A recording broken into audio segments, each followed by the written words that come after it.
ఈ శాసనసభలో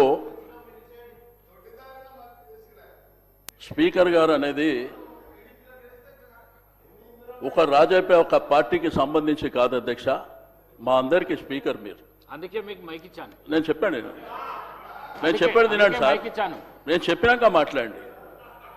మీరు ఈ సభకు స్పీకర్ సార్, అందరి మెంబర్స్ హక్కులు కాపాడవలసింది మీరే సార్. రెండోది డిప్యూటీ సీఎం గారు కూడా ఇక్కడ ఉన్నారు. పెద్దలు బాలునాయక్ గారు, ఆది శ్రీనివాస్ గారు మాట్లాడారు సార్. మేము ఇక్కడ కూర్చొని విన్నాం, మేము అబ్జెక్షన్ చేయలే.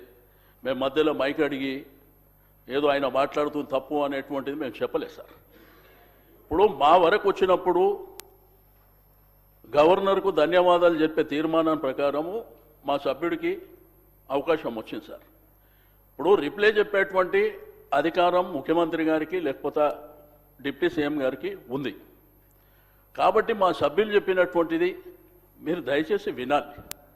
మీరు ప్రతిసారి ఇంటర్వ్యూన్ అయినరనుకో, మీరు అక్కడి వైపు నుంచి ఇంటర్వ్యూన్ కావడం, మేము ఇక్కడి నుంచి ఇంటర్వ్యూన్ కావడం, అది సభ మర్యాదలో కూడా కరెక్ట్ కాదు, మీరు గుర్తుంచుకోవాలి సార్.